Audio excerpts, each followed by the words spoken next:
Mr. Chairman, I'm very supportive of this substitute amendment because when I came here 6 months ago, as a sponsor of this bill, we were trying to remove a stigma associated with fly ash. That's what it began. Thousands of jobs could be lost. There's studies that indicate that it could be 184,000 to 316,000 jobs could be lost if this bill weren't passed, because the EPA was considering putting this under a subsection C, and we were simply trying to prevent that from happening, protecting the jobs. That's what this bill began, was removing the stigma so that when people make fly ash out of it, when they put it in concrete, it does not carry that stigma of a hazardous material. Now, over the 6 months since I introduced the bill, I've seen the process work here in Washington, and I'm not a very patient person, but Congressman Doyle's taught me to be a little patient. I'm working with that, Congressman, because I've seen how the process, we're actually reaching out here in a way, we're getting some bipartisan where people are understanding that we can't afford to have this be a hazardous material. And without this passage of this bill, we run the risk of the EPA condemning this product in a subsection C, and you have to go back and look at, again, the chart. All these plants, all these facilities are creating fly ash. It's not just the East. It's just not the Midwest. It's from California all the way across. 48 of the 50 states are creating fly ash every day. We've got to find a way to handle this.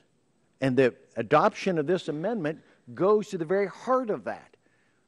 Voting against this amendment allows the EPA more of an opportunity to make it a subsection C, and then we have some real jobs problems. I've heard time and time again people talk about the hazardous material of this. I'm not going to deny that there are some concern, but a lot in the last few days have been discussing mercury. This is the characteristic of mercury down here. This is the level. The level of mercury would have to be 2,000 times more than is in fly ash now to reach the level of toxicity. There's a scare tactic here. I think in my heart there are people here that don't want us burning coal. And this is a vehicle to make that stop burning coal. Because the contaminants are no worse than soil in a person's yard.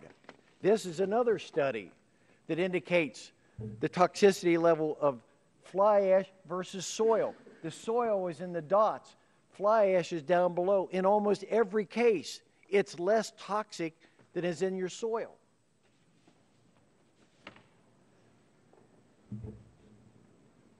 I'm going to defend the coal industry all across America. 25 of our states burn coal, make coal, mine it and ship it to the 48 that burn it. And I think it's time we stand up for those jobs, and we've got an opportunity here with this amendment, and I'm very supportive of this.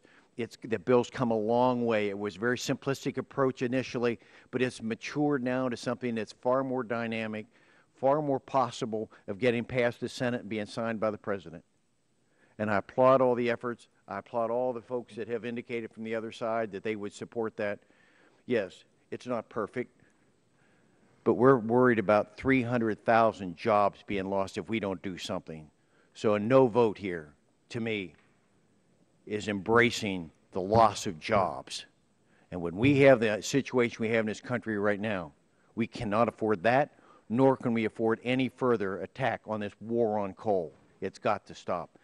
So I ask, please, that you would look very seriously at supporting this amendment and then passing the bill overall. Thank you very much. I yield back my time.